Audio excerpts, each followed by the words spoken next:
ரெட்டத்தலை அப்பா அம்மா இல்லாத அருண் விஜய் பாண்டிச்சேரியில் வாழ்ந்துட்டு இருக்காரு. அவரை மாதிரியே பெற்றோர் இல்லாத அவருடைய சின்ன வயசு ஃப்ரெண்டான சித்தி இத்னானியை லவ் பண்ணுறாரு.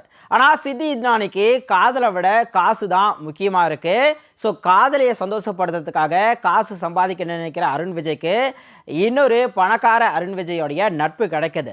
தன்னுடைய லவ்வர் அருண் விஜய் மூலமாக பணக்கார அருண் விஜயோட பணத்தை கைப்பற்றதுக்காக திட்டம் போடுறாங்க சித்தி இத்னானி.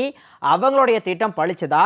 அண்ட் இன்னொரு அருண் விஜய் யாரு, இதுக்கப்புறம் என்னெல்லாம் நடக்குது அப்படிங்கிறது தான் இந்த படத்துடைய கதை.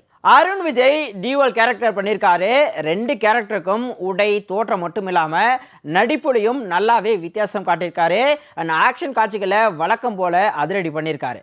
இந்த படத்துக்காக கடும் உழைப்பை அவர் போட்டிருக்காரு அப்படிங்கிறது படம் பார்க்கும்போது நல்லா தெரியுது. சித்தி இத்னானிக்கு பணத்தாசை பிடிச்ச ஒரு பெண் கதாபாத்திரம். தன்னால் முடிஞ்ச அளவுக்கு நடிப்பு கொடுத்துருக்காங்க. தனியா ரவிச்சந்திரன், ஜான் விஜய், ஹரிஷ் பேரடி, பாலாஜி முருகதாஸ், யோகி சாமி ஆகியோடைய கதாபாத்திரங்களுக்கு ஏற்ற மாதிரி நடிப்பை கொடுத்துருக்காங்க. டிஜோ டாமியோடைய ஒளிப்பதிவு படத்துக்கு பக்கபலமாக இருக்குது. வித்தியாசமான கோணங்கள் மூலமாக படத்தை ஸ்டைலிஷாக காட்டியிருக்காரு. சாம் சிஎஸ் இசையில் தனுஷ் பாடி இருக்கிற கண்ணம்மா பாட்டு ரசிக்க வைக்குது. பின்னணி இசை படத்தை விறுவிறுப்பாக கொண்டு போகுது. கிறிஸ் திருக்குமரனுடைய கதை நல்லா இருக்குது. ஆனால் அதுக்கான திரைக்கதை தொய்வாக இருக்கிறதால படத்தை முழுமையாக ரசிக்க முடியல. ஆசை தான் எல்லாத்துக்கும் காரணம் அப்படிங்கிற வசனத்துக்கு ஏற்ற மாதிரி காட்சிகளை இன்னும் அழுத்தமாக சேர்த்துருக்கலாம் அப்படிங்கிற ஒரு ஃபீல் வருது.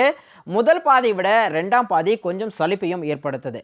ஆனாலும் அங்கங்கே வரக்கூடிய ஆக்ஷன் காட்சிகள் அதை போக்கிடுதுன்னு சொல்லலாம். மொத்தத்தில் ரெட்டத்தலை அருண் விஜய்க்கு வெற்றி தலையாக மாறுமா? பொறுத்திருந்து பார்க்கலாம்.